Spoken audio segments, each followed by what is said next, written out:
Bienvenidos a su programa Trocha Abierta, hoy miércoles 13 de junio. Nuestro horario de 11 de la noche a 12 medianoche, y aunque un poquito tarde, la gente nunca se lo pierde porque aquí tenemos siempre temas de actualidad y con la verdad. Recuerde que la transmisión serían los días jueves por Canal 33 de 9 a 10 de la noche. Tenemos con nosotros a nuestra amiga, colega, analista Nancy Dunkley. Muy buenas noches, estimados televidentes. Bienvenido una vez más a su programa Trocha Abierta.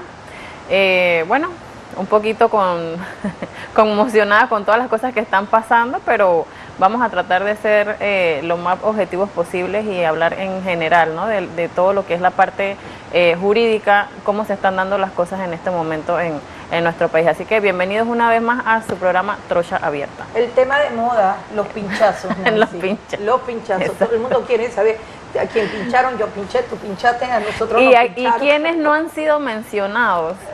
En el caso. En el caso, bueno, exactamente. Tenemos con nosotros al analista político, colega y amigo Eric Ardilas.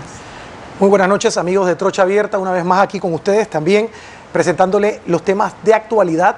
Nosotros estamos comprometidos con ustedes, nuestra responsabilidad es con ustedes, los televidentes, para informarles. No tenemos una línea preestablecida en este programa. Aquí nosotros hablamos con la verdad sobre los temas de momento, pero con la responsabilidad de transmitirle a ustedes la verdad. No, y somos justos. Así es. Somos justos.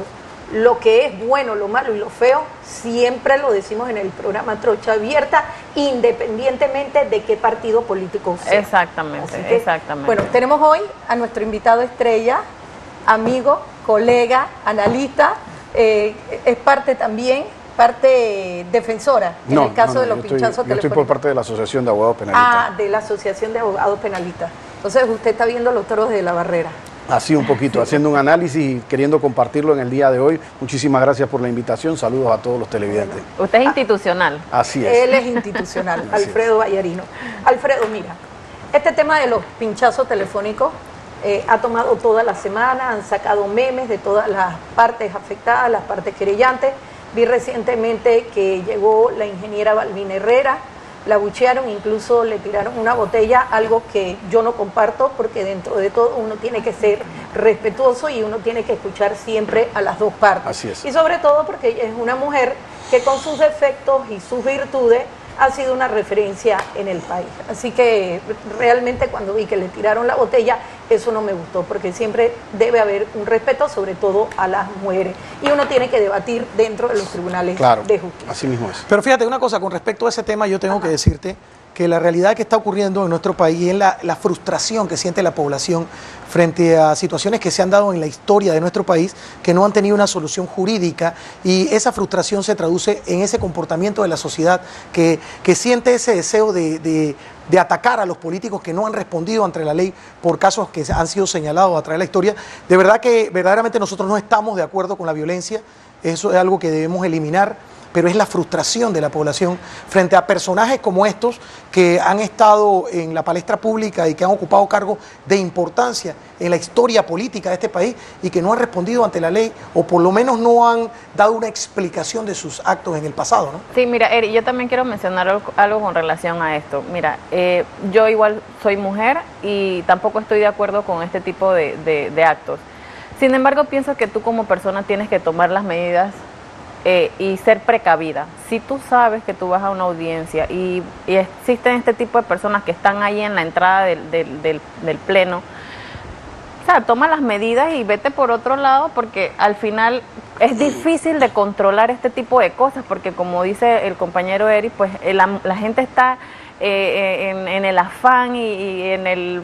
O sea, están muy emocionados y entonces es difícil controlar este tipo de cosas, pero igualmente pues hacemos un llamado cuando se hagan este tipo de protestas o concentraciones, pues que respeten un poquito a lo que son las mujeres o a los hombres también, en este caso.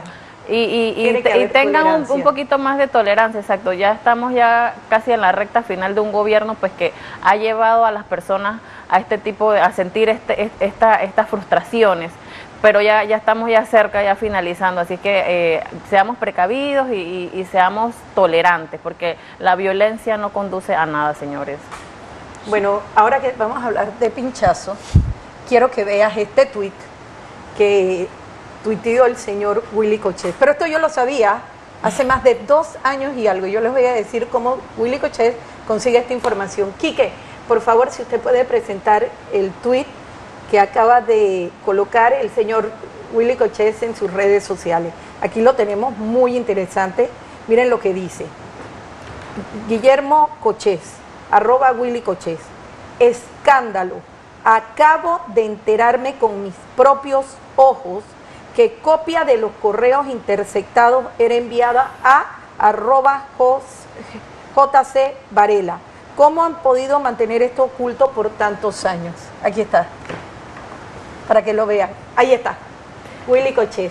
Escándalo, acabo de enterarme con mis propios ojos que copia de los correos interceptados era enviado a Juan Carlos Varela. ¿Cómo han podido mantener esto oculto por tantos años? Bueno, yo les quiero decir que esto no está oculto, esto está en el expediente de los pinchazos telefónicos.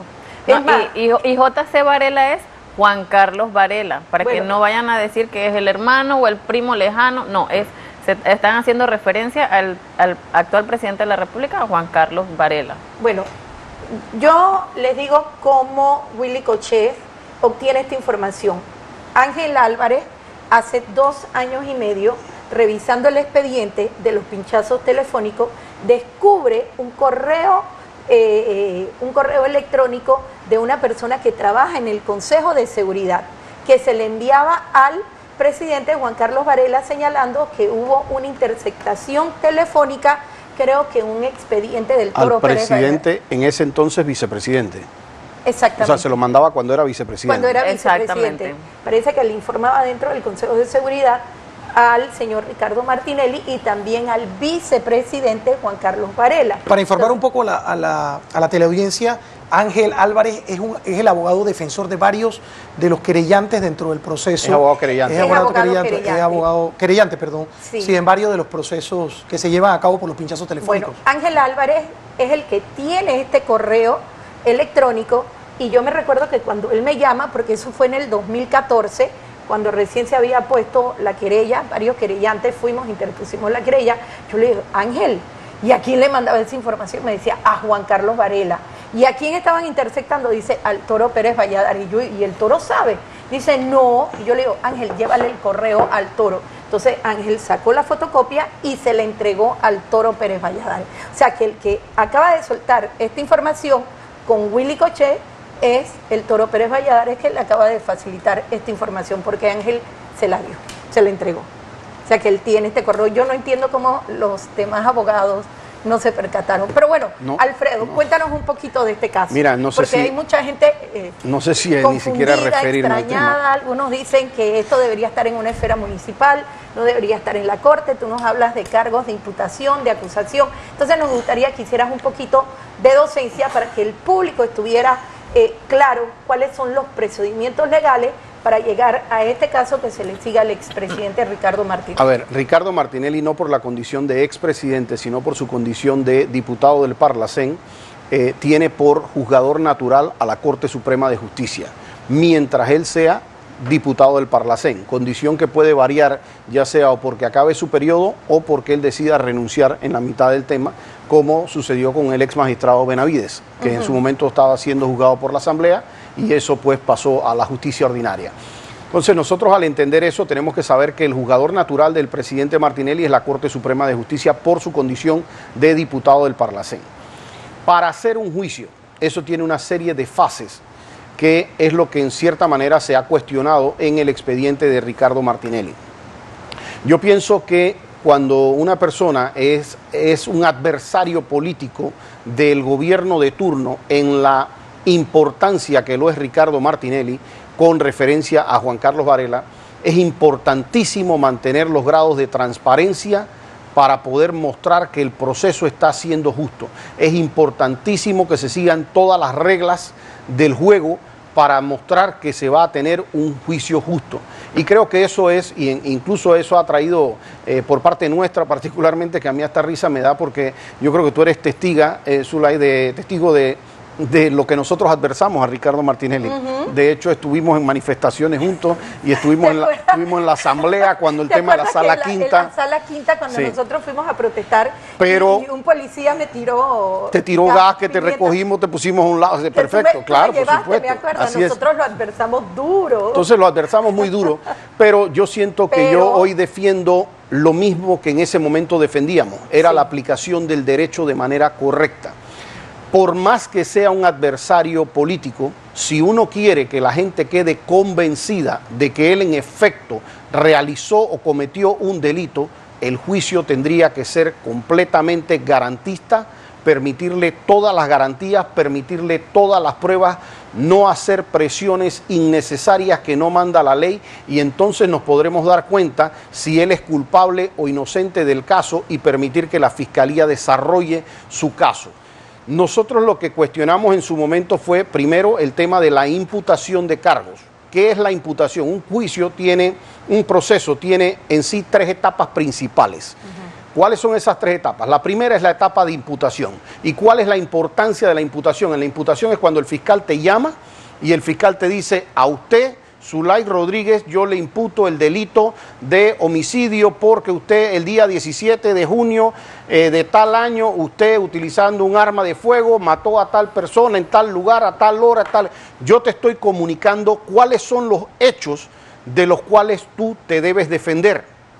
Y eso es importante porque eso es darme el derecho de defensa. Eso es permitirme conocer cuáles son los cargos exactos en mi contra, de qué específica conducta tú me estás acusando. No es que hay un caso de pinchazos, no es que es un tema de que aquí pincharon un montón de gente y yo lo acuso de eso. No, es que usted el día 17 de junio le dio la orden al señor William Pitigua, al señor tal, y usted por eso cometió el delito tal. Entonces yo tengo el derecho de decir: yo no estaba en ese lugar, en tal momento era difícil que yo hubiera podido hacer eso. Tú puedes generar una defensa en esa tensión. Luego de que se hace esa imputación, entonces vienen temas relacionados a lo que son las medidas cautelares. Las medidas cautelares, la persona tiene que estar presente y nosotros tenemos que ser claros que cuando la persona está presente, tiene que estar presente para poder agarrar y decir: mira, esta es la razón por la que yo considero que esta medida es excesiva, o hay otras opciones de medidas, como en su momento se hizo de manera amplia en Estados Unidos con el presente, y donde se discutían los temas de fianza y tal y cual, que en Estados Unidos era difícil que se le diera por la condición de extranjero de él. Él era una persona extranjera que se le podía alegar que podía en su momento sustraerse del proceso en Estados Unidos, del proceso de extradición me refiero. Cuando eso nosotros lo vemos en Panamá, trasladado a Panamá, toca que eso se discuta, que un magistrado diga, a mí me da vergüenza, que un magistrado diga aquí, y perdón, porque yo sé que tú eras hasta parte querellante en ese expediente, pero que un magistrado diga que no se tiene que discutir la medida cautelar, que eso ya está, y que el año que estaba en Estados Unidos no cuenta, eso para nosotros como abogados es una aberración. Es una aberración porque él estaba detenido en Estados Unidos a órdenes de la Corte Suprema de Justicia de Panamá, por órdenes de la Corte Suprema de Justicia de Panamá. Podemos hacer un poquito, o sea, te interrumpo un minuto. Cuando una persona tiene una medida cautelar, Claro. a órdenes de un tribunal, casa por cárcel, que va cada 15 días y se reporta ante el tribunal, país por cárcel, mundo por cárcel, lo que tú quieras. Sí. El Código Judicial es explícito en señalar que eso se computa como si fuera una detención preventiva. Por supuesto, eso tiene una normativa específica, incluso de cómo se computa cuando está, por ejemplo, en casa por cárcel, cuando está país por cárcel, ¿verdad? Lo que se conoce impedimento de salida del país. Se computa, por ejemplo, 5 días de impedimento, sería el equivalente a un día de detención. Un día de casa por cárcel equivale a un día de detención, e igualmente la prisión preventiva. Casa por cárcel es igual. Un día de casa un día por cárcel, por día, porque se considera que la persona está limitada. Pero mira, yo creo que es importante hacer docencia, porque al hacer juicios tan largos aquí en Panamá, de 4 y 5 años que no llegan a nada, es decir, nunca vemos el juicio, lo que vemos es la detención y luego que se revirtió la detención. Pero, ¿qué pasa? Que la gente no entiende que eso es una medida hasta el juicio, no tiene nada que ver. ¿Por qué? Porque así como tú, ¿por qué la ley dice que tú no debes tener a la persona detenida y que eso tiene que ser excepcional? Por la misma razón en que la ley no entendería que tú apliques una pena de muerte y mates primero a la persona y después hagas el juicio. No tiene tampoco sentido que primero la metas presa y después hagas el juicio, porque el objeto precisamente de hacerle el juicio es determinar si la persona debe ir o no a prisión. Entonces, si ya después que lo mandaste a prisión, tú terminas determinando, no, él era inocente, por supuesto que afectaste un montón de cosas. Entonces, ¿para qué se hace la detención provisional? La detención provisional se hace para casos extremos, excepcionales, donde no hay la posibilidad de hacerlo subsidiario con otra medida, en donde hay extrema necesidad de esa medida. Por ejemplo, casos de terroristas, casos de violadores en serie, casos de asesinos en serie, casos en donde el peligro de fuga porque es un extranjero que se puede ir del país y está ante un caso grave, casos de delitos graves, que no quiere decir que esa persona, porque se le da una medida distinta, es inocente.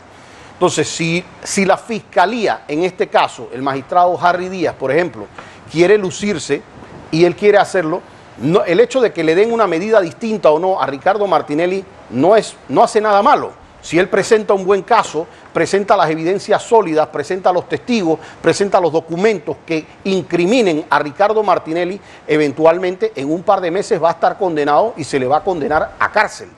Lo que nosotros decimos es, permitan el juicio previo, porque tiene que haber un juicio previo. Pero yo esto no se lo defiendo a Ricardo Martinelli, yo se lo defiendo a Ricardo Martinelli, a la gente que han mandado a Punta Coco todavía, aunque los consideren peligrosos, primero haz el juicio. Después que tú haces el juicio, entonces empieza a la gente que está en la joya, en la joyita, en Renacer. Eso tiene que entenderse como un sistema.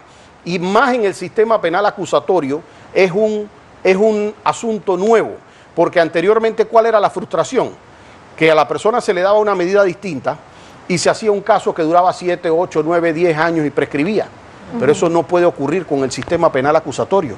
En el sistema penal acusatorio, créanme, que no importa lo que hagan, en un par de meses van a estar viendo la audiencia final.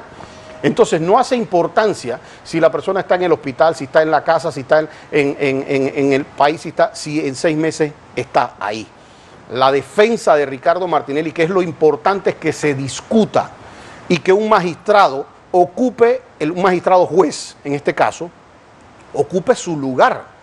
Lo que yo he visto del magistrado Jerónimo Mejía a mí me da vergüenza y te lo tengo que decir con esa tan tajante como eso, me da vergüenza, porque él tiene que entender, no es que si está haciendo algo bueno y algo que lo aplaudan o algo que no, es que no está haciendo su función de juzgador. El juez no le toca andar pidiendo al doctor, no porque no le creo a la defensa, no, eso le toca al fiscal. El fiscal es el que en un caso como esto, si considera que la defensa está mintiendo, que es un show del presidente Martinelli, que no está enfermo, que tal, es al fiscal o la parte querellante quien tiene que irle a decir al juez, señor juez, espérese, nosotros no le creemos ni medio lo que está diciendo la defensa y nosotros solicitamos aquí ver informes médicos, ver el Instituto de Medicina Legal, ver que aquí citemos a los médicos, y ante la petición de la fiscalía o ante la petición de la parte querellante es que el juez accede o no a esas peticiones y dice, perfecto, tráiganme a esta persona que yo la quiero interrogar. Él no se puede abocar funciones de fiscal porque viola principios del Código Procesal Penal, que son la separación de las funciones de cada uno. Por más que sea un héroe y estuviese juzgando a un terrorista, quien sea, el juez no puede hacer eso, porque el día que el juez hace eso, deja de ser juez. Pero una pregunta, yo he escuchado que para que una persona sea juzgado, primero tenía que haber una imputación de cargo. Aquí ya hubo una imputación de cargo, porque pareciera que lo hubieran hecho. Mire, en este caso. O sea, de hecho, yo quiero saberlo porque yo soy abogada y como abogada a mí me gusta que el principio del debido proceso se respete. No importa quién haya cometido el delito, Sí. ya sea Wild Bill, ya sea el terrorista más grande, ya sea un asesino en serie, porque si no se respeta lo que establece la ley, entonces posteriormente me puede pasar lo mismo a mí y a cualquier persona. Yo quisiera intervenir para comentar algo, porque este es un caso inédito. Este caso no se había dado con anterioridad. Se trata de un caso en donde el expresidente Martinelli, actualmente diputado del Parlacén, es traído a Panamá a través de un tratado de extradición que está firmado entre Panamá y los Estados Unidos, que data de 1904, y que contiene algunas reglamentaciones para esa extradición. Y una de esas reglamentaciones que considero, o a mi juicio fueron violadas, es que el tratado de extradición exige que se le haga un examen o una evaluación exhaustiva de la salud del individuo una vez llegase al suelo panameño para poder determinar su condición médica. Sin embargo, eso no se hizo cuando él llegó a Panamá. Lo que había que hacer cuando Ricardo Martinelli, por su condición especial, una vez aterrizado a Panamá, había que, primero que todo, legalizar su aprehensión, porque él quedaba a órdenes de la Cancillería de la República y la Cancillería entregaba al señor a la Corte Suprema de Justicia y la Corte tenía que legalizar su aprehensión. Luego viene la imputación de cargo y posterior a eso viene entonces la aplicación de las medidas cautelares. Eso no se hizo en ese orden de ideas. Según lo que entendí del magistrado, que en este momento es el magistrado de garantías, que ha sido asignado para atender este caso, porque es una situación especial del expresidente Martinelli. Pero una pregunta, esta situación especial del presidente Martinelli, de la forma que ustedes me lo están narrando, ¿es porque él tiene una calidad especial como expresidente o eso se le tiene que aplicar la ley a todos por igual? No. Les pregunto. A ver, el Código Procesal Penal... ¿A cuántas personas del sistema acusatorio se le ha obviado la formulación de cargos? Te quiero decir, porque era lo que te había comentado fuera de cámara, te decía, mira, el sistema penal acusatorio involucra imputación, acusación y juicio oral. Eso es para todo el mundo. Imputación, acusación y juicio oral. La fase intermedia y juicio oral. Bien. Las medidas cautelares se pueden pedir al momento de imputación, después, pero siempre después de la imputación. Cuando nosotros tenemos... O sea que aquí se pidió una medida cautelar sin haber imputación de cargo. Es lo que tengo que decir, en favor de la Corte, en favor de lo que hizo Harry, había un pequeño vacío ahí, porque no se estableció qué haces cuando la persona no está compareciendo al proceso, no tienes una imputación y lo tienes que requerir internacionalmente. Ese vacío pudo haberse salvado con una aprehensión provisional, es decir, tú lo mandas a aprender provisional, que no es lo mismo que una detención, y sé que la gente no nos lo entiende, pero aprender es como una especie de conducción. Agárralo, captúralo y tráelo, ¿verdad? Cuando lo tienes ante el juzgador es cuando vamos a discutir ahora qué medida te voy a aplicar durante el proceso. Aprehensión es: te notifico, te agarro y te llevo al juzgado. Y te llevo ante el juez. Es como la persona cuando debe una pensión alimenticia, es ¿no? correcto. Te mandan una conducción, te traen ante el juez y ahí discutimos. Pero no te detienen. No significa que te quedas detenido. No, y tiene 24 horas te el jugador. detienen después. Y entonces cuando te aprenden y te llevan ante el juzgador, pues te informan los cargos en tu contra. Y esa es la imputación. Lo primero que hace un juez cuando le traen a una persona aprehendida es legalizar la aprehensión. ¿Y qué significa legalizar la aprehensión? Ahí se determina, ¿a usted lo agarraron infraganti en algo? No. Entonces, ¿había orden de autoridad competente escrita? Entonces, sí había una orden escrita de autoridad competente para aprenderlo. Sí, le leyeron los derechos, hicieron esto, no le han violado su derecho, tuvo comunicación con su defensa, todo perfecto. Entonces, la aprehensión es legal. Ahora procedemos nosotros a leerle los cargos a usted. ¿Cuáles son los cargos de la imputación? Preste atención porque de esto es que usted se va a tener que defender. Y en ese momento se le hace la imputación de cargos, en donde se le dice cuál es el delito que se le está imputando, por cuáles hechos específicos se le está diciendo a esa persona que lo van a investigar, y se abre un periodo, que es el periodo de investigación judicializada, en el cual se le permite a las partes presentar sus evidencias, elementos de convicción para defenderse y a la parte querellante para acusarlo. Pero viene ese periodo de investigación después que me notificaron los cargos. Si a mí no me notifican los cargos y no me dan el periodo de investigación para yo aportar los elementos que me desvinculan y me llevan directo a la acusación, me están haciendo ir a un proceso en el cual yo no tuve los elementos durante la fase de investigación para pedir que se me desvinculara. Me están llevando directamente a una acusación. Entonces, te quiero decir, por ejemplo, sí es cierto, y en beneficio del magistrado Harry Díaz, sí es cierto que había un artículo, creo que era el 491A o el 492 del Código Procesal Penal, que tenía una redacción que decía, finalizada la investigación, se presentará para la acusación. Eso es cierto, pero el tema es que durante la investigación podía y debía, en nuestro criterio, hacerse la imputación, para que durante ese periodo se pudieran presentar los elementos para hacerlo. Ahora, ¿por qué nosotros decimos que esto es irregular? Porque en Panamá se han hecho cerca, no sé, 15.000, 20.000 audiencias de sistema penal acusatorio. ¿Sabes cuántas no han tenido imputación de cargo? ¿Cuántas? Una, la de Ricardo Martinelli Berrocal. A todas las demás se les ha hecho. A todas las demás en el país, en el planeta entero, se ha hecho la audiencia de imputación. Entonces, solamente hacer eso raro, mira, así sea que existan las evidencias o no, para nosotros como abogados penalistas lo cuestionamos, porque nosotros decimos, hagan un juicio igual para todo el mundo. ¿Por qué para este señor vamos a tener un juicio distinto? Entonces te dicen, no, es que la condición de diputado hace algo distinto, pero no es cierto, porque a los otros diputados que han incluso el que estuvo vinculado en estos días a un tema de un atropello, ¿verdad? Que estuvo la magistrada Ángela Russo.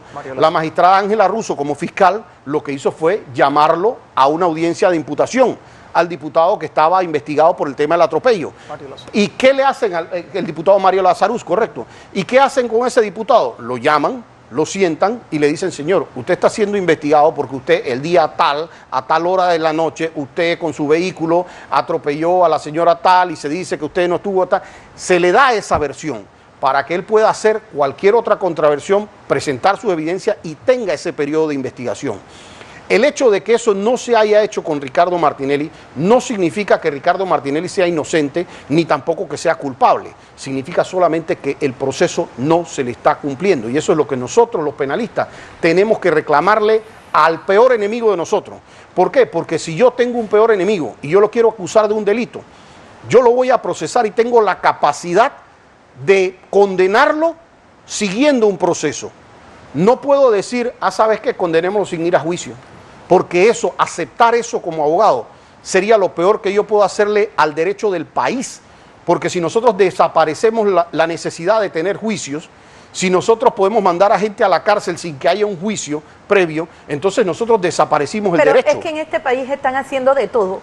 Mira, yo tengo que señalar que yo estoy totalmente en desacuerdo que hay abogados, ahora con el escándalo de Panama Papers, especialmente con la abogada Sara Montenegro, el joven Watson, ¿cómo tú vas a meter preso a un abogado porque fue agente residente? Y de nuevo, o sea, ¿eso qué? Y de nuevo, o sea, ellos Zulay, están atentando contra la libre profesión de todos los abogados. Entonces, el día de mañana no defiendas a una persona que consideras que es asesino en serie, porque entonces tú vas preso. Claro. No defiendas a una persona o no operes a una persona como médico porque esa persona cometió un asesinato, un homicidio, cuando hay un juramento de que nosotros tenemos que respetar la Constitución y las leyes de la República. Pero creemos que el magistrado Mejía debió, una vez recibido al diputado Ricardo Martinelli, debió legalizar su aprehensión y debió entonces abrirle una audiencia para imputación de cargos. El fiscal debía pedir esa audiencia. Señores, miren,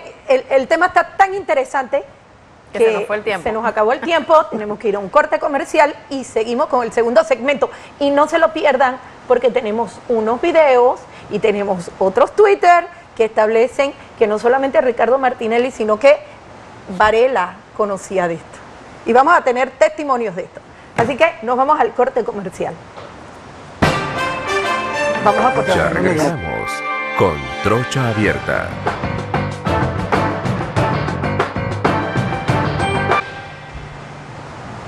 Bueno, este segundo segmento está candente.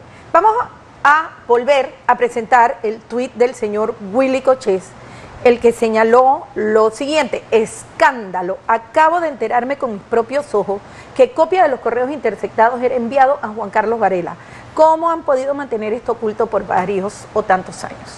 Miren, esto no está oculto, esto está en el expediente de los pinchazos telefónicos porque yo me recuerdo que el abogado Ángel Álvarez en el 2014 me llamó por teléfono y me dice, oye Zulay, ¿tuviste el correo electrónico donde le están haciendo una relación a Varela de cómo estaban pinchando a varios políticos opositores? Creo que uno de los que estaban pinchando era el Toro Pérez Valladares. Y yo le digo, ¿tú le comentaste eso al Toro? Entonces Ángel saca la copia donde se le está mandando copia de la interceptación de los pinchazos telefónicos del Toro a Juan Carlos Varela, y se lo presenta al Toro Pérez Valladares. Y yo me imagino que él esta información la acaba de compartir con el señor Coche.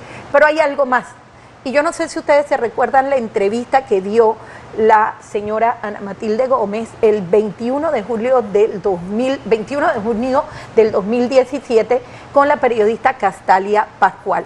Ana Matilde fue muy detallista, amplió mucho la información y la misma... Y esta entrevista entró en detalles cómo recibió llamadas de Varela cuando ese entonces era el vicepresidente de la República, y señaló que ella le consta y que ella percibió por la llamada que le hizo Varela que él conocía que se estaban dando los pinchazos telefónicos. Eso era cuando había la alianza de amor entre el Cambio Democrático y el Partido Panameñista. ¿Ustedes se recuerdan de eso? Yo recuerdo esa entrevista en donde la diputada hago la Matilde... salvedad, Eric, porque esto es derecho de autor, que Sabrina Bacal nos autorizó a pasar la imagen, pero nosotros queremos que ustedes vean esta entrevista en detalle donde Ana Matilde prácticamente acusa a Juan Carlos Varela. Yo recuerdo la entrevista en donde la diputada Ana Matilde hacía señalamientos serios contra el expresidente Ricardo Martinelli y violando todo principio de presunción de inocencia, porque hay una cosa que tenemos que respetar en el derecho y es el principio de presunción de inocencia hasta que una persona no sea juzgada y que su sentencia esté en firme. No podemos indilgarle la responsabilidad de delito. Sin embargo, en el caso de ella en particular, ella cuando fue Procuradora General de la Nación hizo algunas interceptaciones de teléfono que fue llevada a un proceso y fue condenada. O sea que ella sí puede ser considerada como una pinchadora, no Ricardo Martinelli, porque a Ricardo Martinelli no se le ha hecho ni siquiera un juicio. Entonces yo no entiendo cómo en esa declaración hace aseveraciones de que de parte del presidente Ricardo Martinelli hubo interceptaciones de teléfono cuando la pinchadora realmente establecía una condena. Incluso es ella. Ella se le inhabilitó para el ejercicio de cargos públicos. Ella ni siquiera podía correr para diputada, pero yo me recuerdo que el magistrado Pinilla la ayudó y después fueron a la corte, a ella le suspendieron la pena y ella entonces entró en propiedad a ser diputada de la República. Pero lo que yo no entiendo es, ella critica porque nadie debe interceptar, porque esto es una violación de la vida privada, pero ella está anuente. Ella señala que incluso le pidieron una funcionaria dentro de la Procuraduría que se dedicaba a pinchar a varias personas y que posteriormente ella dio una recomendación para que esta señora que estaba dentro del Ministerio Público pudiera ejercer una función independiente dentro del Consejo de Seguridad. Yo no sé si ustedes escucharon la entrevista, pero yo me quedé y que ¿what? Pero lo grave de esto no es el tema administrativo del traslado de esa persona al salón de escucha. Lo grave es que si tuvo conocimiento la Procuradora en ejercicio de la comisión de un hecho punible, tiene la obligación de ponerlo en comunicación a las autoridades competentes. En el caso de tratarse de un presidente de la República, debió levantar un informe y remitirlo a la Asamblea de Diputados para que fuera levantada una investigación al respecto. Entonces ella en su declaración habla de que tenía conocimiento de la supuesta comisión de un hecho punible y no lo pone en conocimiento de la Asamblea. Pero más allá de eso, y yo digo que lo que es bueno para el chancho es bueno para la chancha, ¿no? Entonces lo que es bueno para el presidente Martinelli es bueno para el actual presidente Varela, ¿no? Y hay que respetarle la presunción de inocencia a ambos. A los dos. A los dos, en este caso, porque si no, no podemos hablar. hablar. Pero lo cierto es que lo que sí me llama la atención de la entrevista de la actual diputada Ana Matilde Gómez es que ella diga en la entrevista que a ella personalmente la llamó Juan Carlos Varela a hablarle de esta sala de escucha supuestamente en su momento en alguna combinación con el expresidente Martinelli. Pasaban dos cosas y de nuevo, a pesar de que ella lo diga, tenemos que respetarle la presunción de inocencia a ambos. Pero una pregunta, a confesión de parte, relevo de prueba. A mí me llama la atención que ella, siendo procuradora, en un programa de televisión, no sepa que lo primero que tenía que hacer era decirle, señor, me acaba de enterar usted la comisión de un delito, estoy remitiendo estas dos cosas a la Asamblea. Y yo como procuradora que usted me está diciendo que hay una sala de escucha en la presidencia. Yo voy a hacer un allanamiento mañana, ahí estoy haciendo un allanamiento, sacando todo lo que tengo que hacer, correcto. porque ahí hay funcionarios que no tienen ninguna prerrogativa. ¿Y por qué no lo hizo? Bueno, entonces nos llama la atención Se que hace 5 años después venga a decirnos partícipe de la convención. Ella fue No. partícipe de todo lo que estaba porque pasando. cualquier funcionario Y lo conocía, y no solamente, o sea, ella hace mención directamente de Juan Carlos Varela. Entonces mi pregunta bueno, es... ella mira- hace mención mira- de los dos. mira que ella esa- dice que eran ambos, que Ricardo Martinelli se fue a Nueva York. Ella está haciendo todo el recuento. Y que después Varela la llama y le dice, oiga, ¿qué pasa con esta funcionaria para que vaya al Consejo de Seguridad que está trabajando en el Ministerio Público, que parece que era ducha, conocía cómo se hacían los pinchazos en las interceptaciones telefónicas? Y ella le hace incluso una recomendación. No, es que ella, si va a pinchar, no puede trabajar en el Ministerio Público. Ella tiene que renunciar para que sea una persona independiente, un agente independiente, y entonces vaya al Consejo de Seguridad. Yo decía, ¿qué pasó aquí? Si Pero eso mira, es un delito, mucha- y ella fue condenada por un delito, y por violar la privacidad ya. de una persona, violar el secreto, violar la vida privada de una fiscal. persona. No tenía que tener autorización de la Corte Suprema de Justicia, pero mira cómo son Y es los que medios. un funcionario En su cualquiera. momento ella la victimizaron y dijeron que la condena que tuvo ella fue totalmente inmoral e injusta. Y a raíz de eso, ella se convierte en víctima y hoy es diputada de la República de Panamá. Pero entonces, en caso contrario, acá Varela y Martinelli, ella está diciendo que cometieron un delito, porque ella lo acepta. Castalia Pascual le está preguntando, ¿quiere decir entonces que Juan Carlos Varela conocía que había interceptaciones telefónicas? Y ella dice, sí. No, y lo peor de todo es que lo sabía ella también, siendo procuradora Sí, de la Nación. es que Y cuando hace tú eres un recomendaciones funcionario de cómo pinchas público, mejor. cuando tú eres un funcionario público y tú tienes conocimiento por cualquier medio de la comisión de un delito, tú tienes que reportarlo inmediatamente. Inmediatamente. La norma no te habla a ti de mañana, pasado, no, de manera inmediata. Y inmediato significa que no medie tiempo en la mitad, inmediato. Tienes que reportarlo de manera inmediata a la autoridad competente. Y si ella es la competente para actuar en parte de los casos, le corresponde inmediatamente tomar medidas sobre eso, abrir cabeza de proceso Así mismo. y proceder de una vez con las investigaciones de rigor. La ausencia de los controles de Ministerio Público, de órgano judicial a lo largo de las últimas décadas es precisamente lo que ha permitido que se pierdan separaciones de poderes, que hoy día nosotros vemos problemas con la Asamblea, problemas con el órgano judicial, y que gracias a Dios, y no es que yo defienda ni siquiera a tus colegas, ni a los otros, a los diputados, ni tampoco a los magistrados, pero gracias a Dios se está planteando una separación de poderes. Porque en la medida en que haya una separación de poderes, van a existir los pesos, contrapesos y controles. Que sin esos pesos, contrapesos y controles, eso de verdad es un problema para la democracia en Panamá. Y yo sí, me llama la atención que ella siendo procuradora venga a enterarnos esto años después, cuando yo hubiese esperado que ella al día siguiente le hubiera notificado al país lo que estaba pasando, los problemas que estaba supuestamente pasando ella. Quiero que sepa, esto mismo, yo escuché a la actual procuradora, ¿cómo se llama? Kenia Porcel. Yo escucho a esa señora decir el otro día sobre el expediente de Financial Pacific. Ella dice, cuando yo, antes de tomar mi cargo como Procuradora General de la Nación, yo llamé a la Procuradora Ana Belfon para que no remitiera el expediente de Financial Pacific a la Corte. Y yo me quedé espantado porque yo digo, esa señora que antes de ser procuradora trabajaba en el Consejo de Seguridad, ¿qué hacía en el Consejo de Seguridad llamando a una procuradora diciendo lo que tiene que hacer con un expediente? Una clara Y eso injerencia. también pasó, esa confesión también pasó inadvertida. Mire, yo voy a dar testimonio de lo que a mí también me pasó.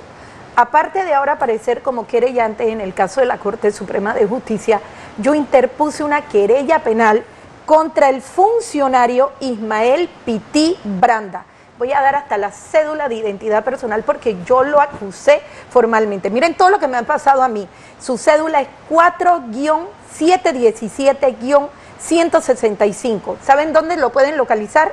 En la Junta Interamericana de Defensa de la Organización de los Estados Americanos en Washington, D.C.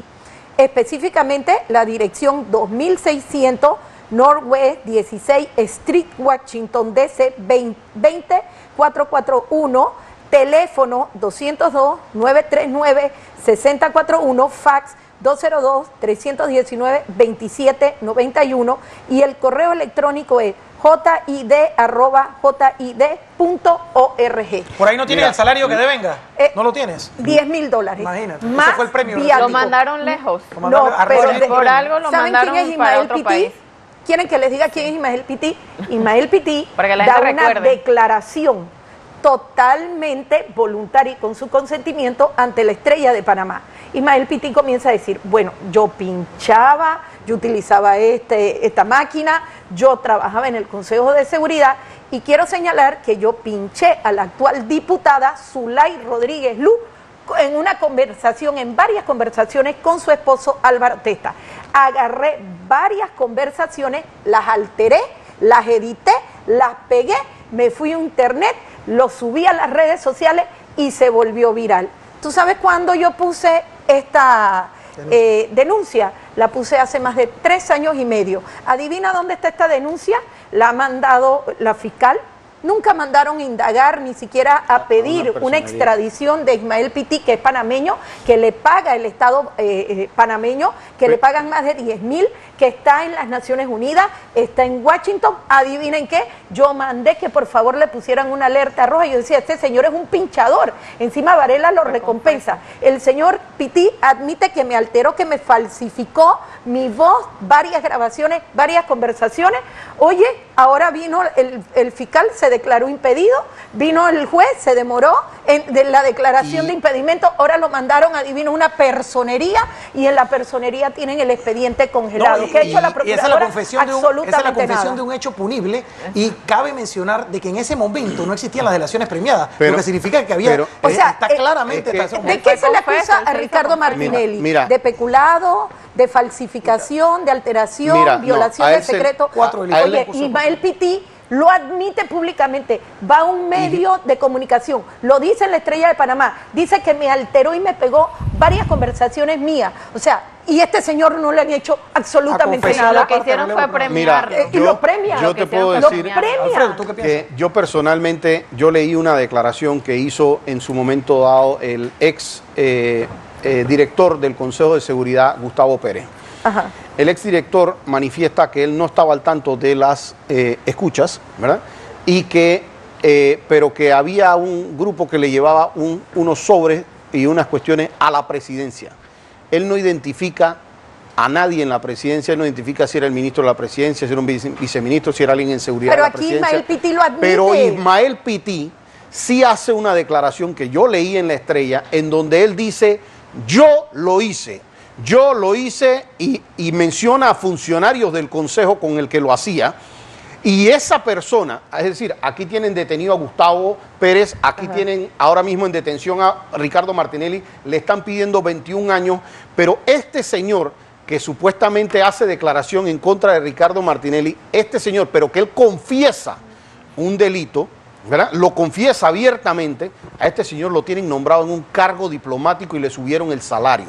Eso es lo que hace delicado este sistema de justicia bipolar que nosotros estamos viendo. ¿Y por qué yo digo bipolar? Porque esto mismo nosotros lo estamos viendo en otros casos, en donde una persona recibe un cheque de $100,000, eso era coima, métanlo preso, agárrenlo, aquí no ha pasado nada. El otro recibe 12 millones de dólares de Odebrecht, Donaciones. no, eso es una donación, eso no pasó nada tal. Este que está aquí, no, este estaba pinchando y este hay que meterlo preso y 21 años le tenemos que meter a este acepta que pinchó y que editó las conversaciones y que las cambió y las varió y las subió en internet Y se le y a premia. ese le da un premio en el cargo público. Agarras a esta constructora que está acá y tú dices, no, es que esta constructora utilizó fondos por producto de una licitación, vamos a meter preso al empresario, vamos a meter preso a la persona, y de repente agarras a 8 constructoras, ¿verdad? Que están haciendo eso, no, esa es delación premiada, y si me construyes unas escuelas o unas cuestiones, yo, presidente de la República, yo te digo que a ti nadie te van a procesar.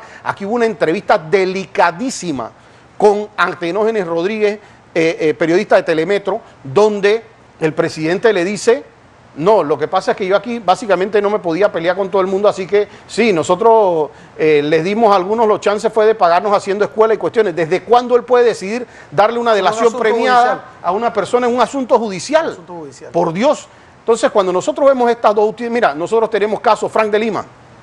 A Frank de Lima nosotros lo adversamos. Tú estuviste conmigo en la asamblea, le dimos la espalda en la asamblea. ¿Te acuerdas cuando nosotros gritábamos de todo porque ellos querían hacer una dispensa del Fondo de Ahorro de Panamá? No puedo permitir que Frank de Lima está en una junta directiva, donde hay 7 personas, los 7 votan igual.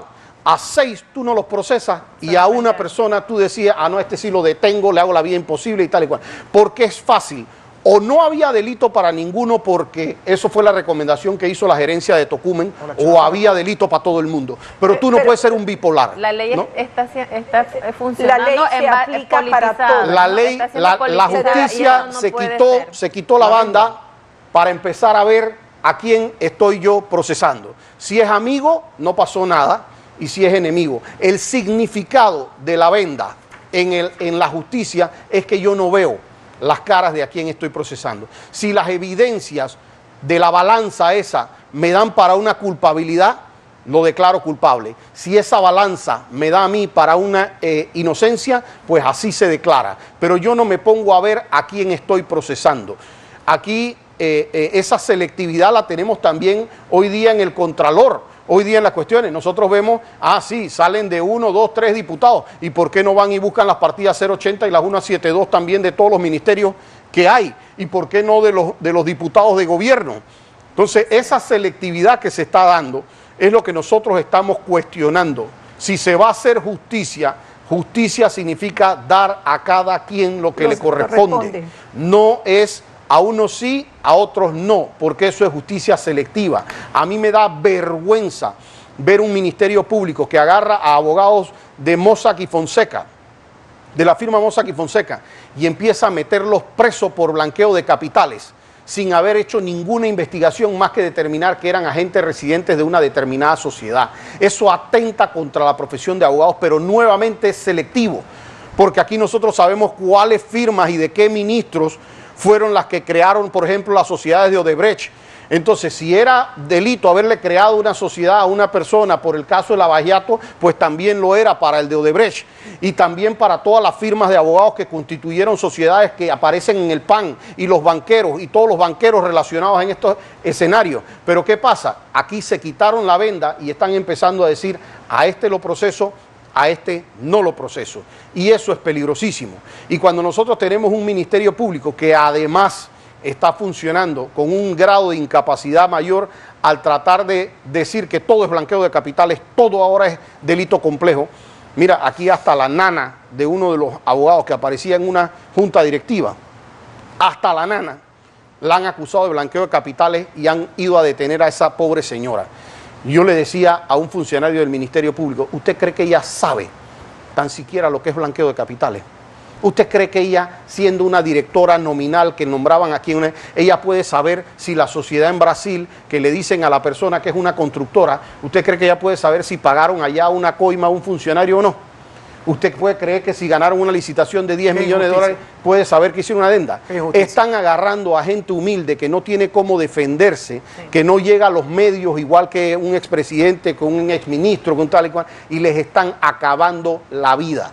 Hay claros visos de injerencia del Ejecutivo en el órgano judicial. Y eso es lo que crea esa inseguridad jurídica que descontenta a la población. No existe la confianza. Fíjate, ahora con el caso de Ricardo Martinelli, vemos cómo la población está enardecida porque le han violado, a juicio de la población, los derechos al ciudadano Ricardo Martinelli, porque es que no existe confianza en el sistema jurídico panameño, precisamente por estos casos que tú has mencionado, Alfredo, porque ha habido antecedentes uno y otro, y aparte de eso hay comunicaciones y discursos del presidente de la República e informes rendidos a la Asamblea en donde dice y da recomendaciones a la Corte Suprema de Justicia de cómo deben llevar los casos. Eso es una clara injerencia en otro órgano del Estado. Miren, es que aparte de lo político, aparte de que la ley debe ser clara y transparente y se debe aplicar de manera igual para todos los ciudadanos, lo que a mí me preocupa es la inseguridad jurídica, porque todos sabemos que cuando no hay seguridad jurídica y las leyes se incumplen, eso hace que los inversionistas internacionales vayan del país Claro. y no quieran invertir aquí en Panamá. Entonces, ahora todo el mundo está temeroso porque dice, ahora con todas las reglamentaciones y asfixia que quieren hacer con el sistema bancario y ahora con todas estas modificaciones que están haciendo con el sistema fiscal, ahora si yo pongo $2.000, $3.000, me acusan de blanqueador de dinero. Yo no puedo invertir porque comienzan a hacerme una serie de preguntas Y a Julio y Miller lo cuestionamientos. procesaron por un cheque de $20.000. Solamente con $20.000 $1.000 por una publicidad. te Y están 12 millones no lo investiga y ¿Y qué $20.000 pasa? lo procesaste Bueno, por blanqueo de ¿y qué está capital. pasando? Osorio, Los para empresarios Osorio, no quieren invertir en 26 Panamá. Los de afuera dicen, yo voy a invertir tantos miles o millones de dólares para que después venga un local criollo y se enamore de mi negocio y venga y yo no pueda demandar ante la corte porque viene un telefonazo del presidente y me dice, hey, quítale el negocio y me quedo yo sin inversión.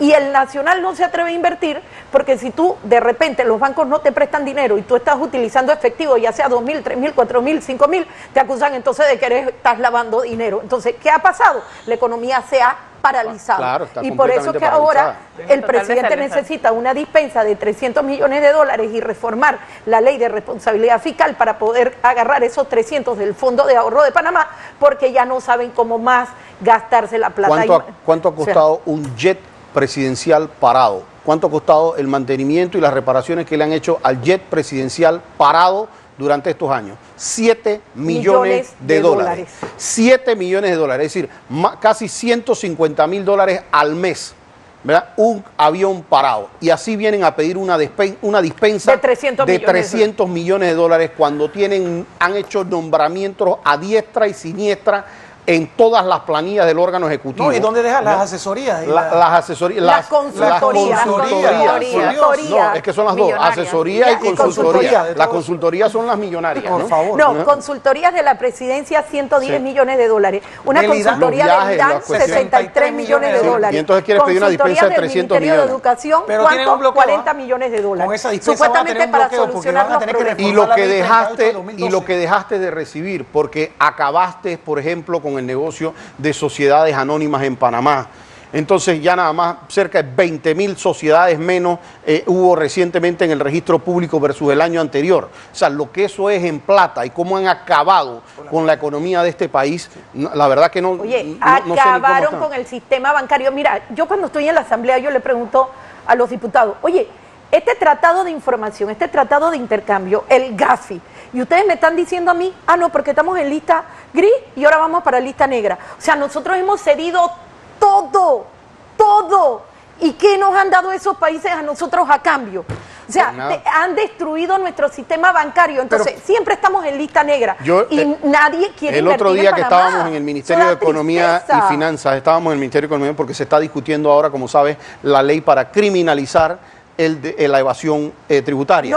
No solamente la evasión tributaria, La que yo me apuesto, las declaraciones juradas de renta, Sí, por eso. que si se equivoca tu contador, porque tú no conoces la metodología, a ti te van a meter preso. O si tú estás en la sociedad de tu marido y se equivocaron en esa sociedad, o el chofer que está en la sociedad, cualquiera de esas va a ser igualito que lo que está pasando en Mossack y Fonseca. Pero nosotros le decíamos, esos cambios que ellos están haciendo en esa ley, ¿verdad? Supuestamente lo están haciendo porque no podemos cooperar con otros países dándoles información y tiene que ser otro delito en Panamá y tal y cual. Yo le pregunté a un fiscal norteamericano que vino aquí a hacer un seminario con nosotros y yo le pregunté, ¿desde cuándo tienen ustedes el delito tributario como delito precedente de blanqueo de capitales? ¿Qué es lo que ellos quieren hacer en Panamá? Y él me dijo, nosotros no lo tenemos. Y aquí abrir una sociedad en Delaware, ¿verdad? La abren y abrir una cuenta bancaria en Estados Unidos. Ellos lo que están haciendo es atacando la competitividad de Panamá.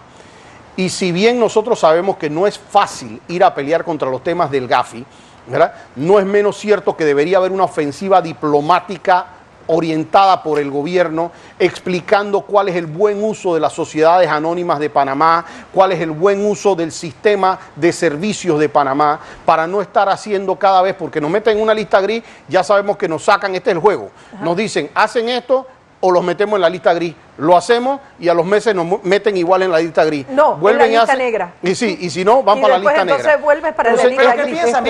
Mira la conducta de la Cancillería. Siempre ha sido ignorando la defensa a los ciudadanos panameños. Como el caso Wacket. Ignoraron totalmente. La Cancillería no ha generado ahora el Estado panameño enfrenta una demanda demandado de por 1.000 millones. 1.000 millones. Claro. Y yo entiendo al señor Wacket, porque él dijo, es que en ese momento le dijimos a la canciller, usted tiene que defender a un panameño.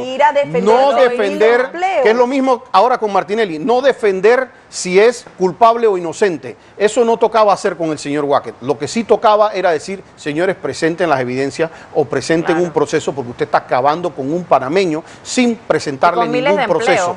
Y esa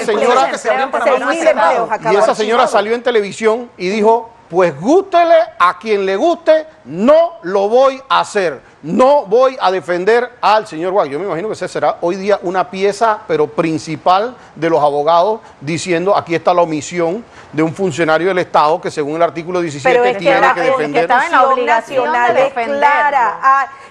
Panamá tiene que defender los intereses de los panameños. La vida, honra y bien.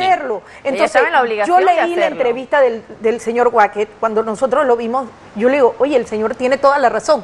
Él dijo, primero, que me incluyeran en una lista Clinton. Segundo, que yo les señalé a ellos que yo les estaba dando mis negocios o mis acciones para administrarlo en un fideicomiso. ¿Y qué hizo el Banco Nacional? Ignorando de que sus acciones estaban en un fideicomiso, lo que hacen es que se lo venden. Señaló él, yo tenía una deuda de 72 millones de dólares.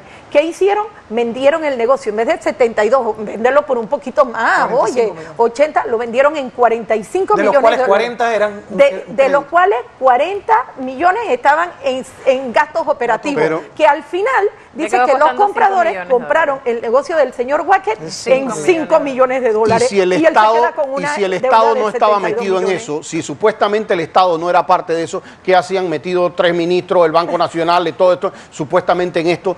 Y porque por un lado ellos decían, no, es que nosotros no, en eso no nos vamos a meter, pero por el otro lado tenían a los ministros presionando al Banco Nacional en la mitad haciendo lo que les daba la gana.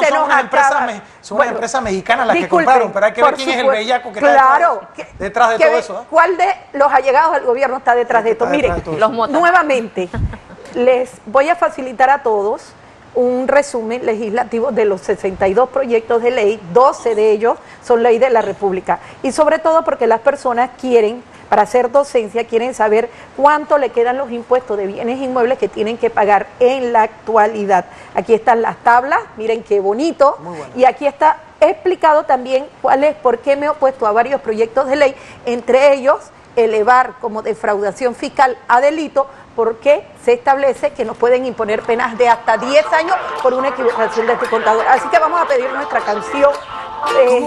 Este es diferente, para que la gente reflexione. Todo el mundo lo roba y él sigue feliz. Dicen que hay unos males que son los causantes de las sarta ladrones que viven aquí. Elegimos a un grupo de gente importante que prometen el cambio para nuestra nación. Mientras que hacen la ley se reparten campantes, los contratos esperando su comisión. Roba el blanco, roba el verde, roba el rojo y el azul. ¿De dónde sacan los fondos para ganarse esa curul? Con razón no pasa nada, no prestamos atención. Si el escándalo del siglo lo olvidamos con un gol en la selección de fútbol para el mundial clasificar. Esta es mi tierra linda, es mi nación. Hemos presentado Trocha Abierta.